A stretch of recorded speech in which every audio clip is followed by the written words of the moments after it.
Spartak Moscow, Zenit Football Club,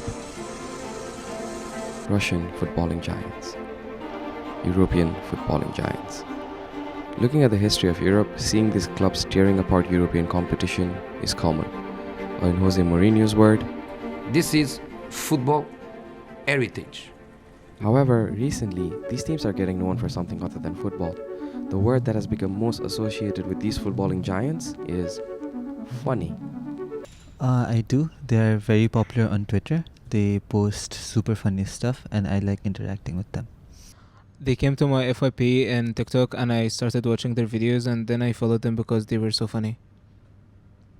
I think politics should be out of sports because sports itself is a very unique thing that unites people in terms of the sports itself.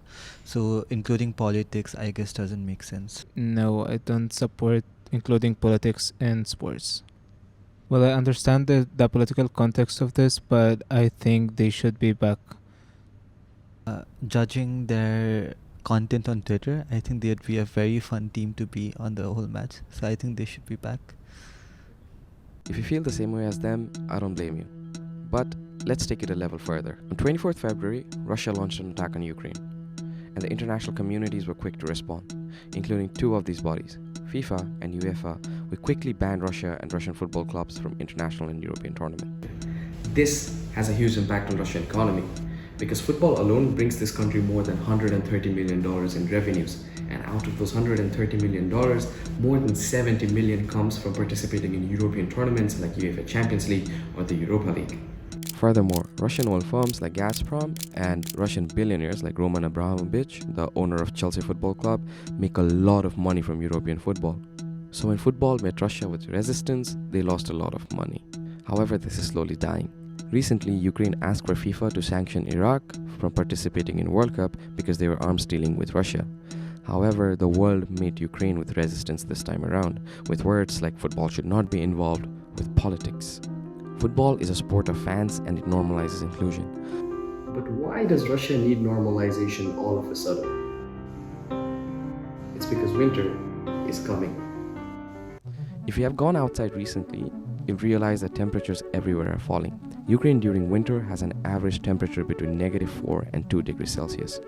So they rely on Russian gas for their heat, which Putin has already cut off. And something interesting happened in the Ukrainian market after Putin cut off the heat.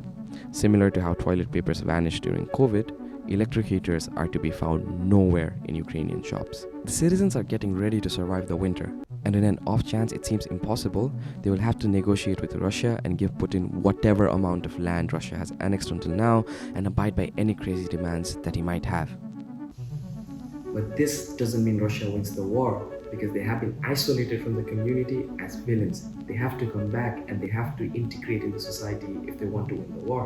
For this, structures like UN need to be on page with them and people need to accept them, and that only happens through normalization. And so far, with sports washing, they have been doing just that.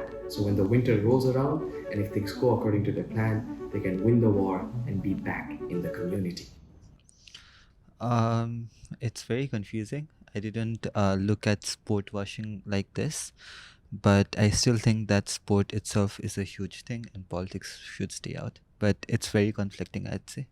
Well, yeah, I really understand what's going on in Ukraine and Russia, between Ukraine and Russia, and I understand what Russia is doing in Ukraine, but I still think this is not an actual reason to prevent these teams to play in the European League.